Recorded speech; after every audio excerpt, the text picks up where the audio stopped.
والذي أرسل رسوله بالهدى ودين الحق ليظهره على الدين كله ولو كره المشركون ولو كره الكافرون ولو كره الفاسقون صدق الله العظيم।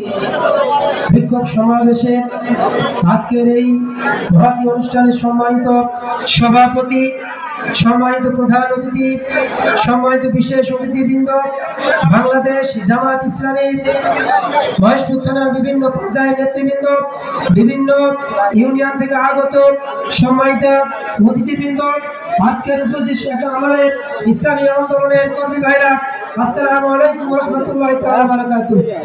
সম্মানিত উপস্থিতি, আমি শুধুমাত্র একটি কথা বলে শেষ করতে চাই।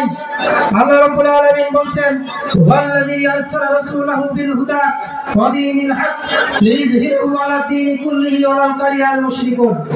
আল্লাহ রাব্বুল আলামিন বলেন, তিনি তো সেই মহান সত্তা যিনি তার এই গুণেরা সমাজকে, এই পৃথিবীকে, এই রাষ্ট্রকে, এই জমিনকে আল্লাহ রাজ কায়েম করার জন্য যিনি সমস্ত মতবাদ, সমস্ত মন্ত্র তন্ত্র উপেক্ষা করে লিইযহিরাহু আলা দীনি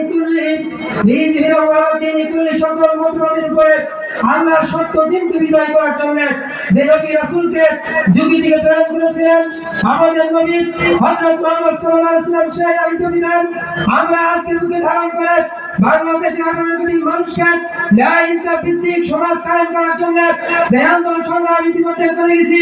বিগত 16-17 বছর নির্যাতন নিষ্পেষণের যে কবর রচিত হয়েছে, সেই কবর রচনার মাধ্যমে আমরা আবার বাংলাদেশের নব্য স্বাধীনতা পেয়েছি। সম্মানিত উপস্থিতি, এই নব্য স্বাধীনতা নিয়ে আগামী দিনে আল্লাহ রাব্বুল আলামিনের এই জমিনে আল্লাহ দ্বীন কায়েম করার জন্য যে দায়িত্ব রাব্বুল আলামিন আমাদের কাছে দিয়েছেন, সেই দায়িত্ব পালন করার জন্য আমরা সোচ্চার থাকবো ইনশাআল্লাহ। আল্লাহ যেন আমাদেরকে আবু বকরের মতো তাকওয়া অর্জন করার, ওমর রাদিয়াল্লাহু তাআলার মতন সাহসী ঈমান নিয়ে, উসমান রাদিয়াল্লাহু তাআলার মতন তাকওয়াবান এবং সাদকাতি করার মতো যোগ্যতা অর্জন করতে পারি আমরা বাংলাদেশে এবং মহেশপুর কোটচাঁদপুর আগামী দিনে আমাদের ইসলামের প্রতিনিধি আমরা পাবো ইনশাআল্লাহ। আমরা সেই তৌফিক কামনা করে আজকের এই বিক্ষোভ সমাবেশের উপস্থিত সকলকে শুভেচ্ছা জানিয়ে আমার কথা শেষ করছি। আসসালামু আলাইকুম ওয়া রাহমাতুল্লাহি তাআলা ওয়া বারাকাতুহু।